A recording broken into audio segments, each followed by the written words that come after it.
Good morning, viewers. Welcome to the Kelly Show. As you know, prior to becoming a famous talk show host, I was a teacher and teacher librarian with a board in Alberta. So you will understand when I tell you that today's talk is very dear and near to my heart. Please join me in welcoming Mrs. Chan, a teacher at 21st Century Vision School here in Alberta. Good morning. Good morning, Mrs. Chan. Thank you for joining me today. Now, Mrs. Chan, I know things have changed since I was teaching in Alberta, and Alberta introduced its new educational policies 5 years ago. I'm hoping that you can help our viewers and myself understand why there was this need for change, what learning looks like now, and maybe some insight into what happens next. Thank you very much for having me, Kelly. I really appreciate the opportunity to be on the show and to explain a little bit about what our school is doing. I'm so glad you could join us. Now, my first question is, how does the classroom look different today? Oh, the classroom today is looking quite different. We started with the Alberta Education Inspiring Education document, and from that came the visions of students as engaged, ethical learners with an entrepreneurial spirit. We looked for ways in our school that we could make those ideas more concrete for our students and for our teachers.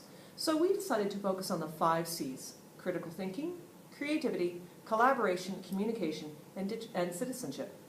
So what does this look like in your classroom? How do you incorporate all of these things in your teaching? Well, it seemed like a lot when I first heard about it.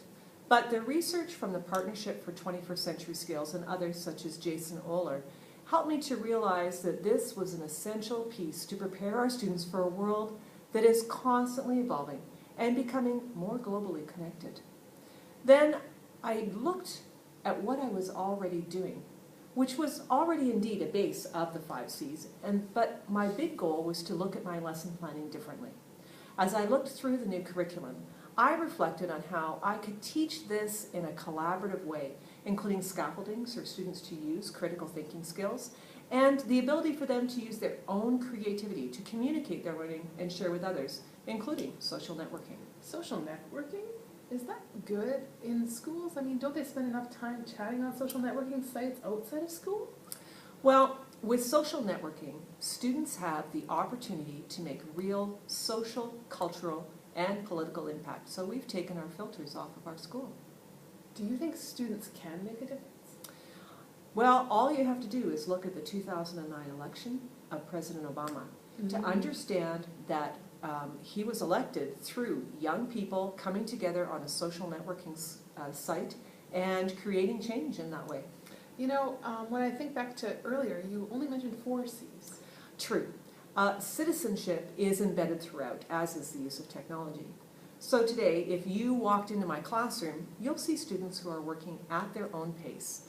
We're all working on the same inquiry projects. We don't call them units anymore.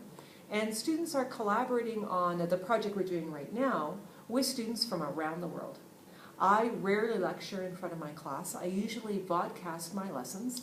I give students background knowledge of critical learnings that they need to be successful.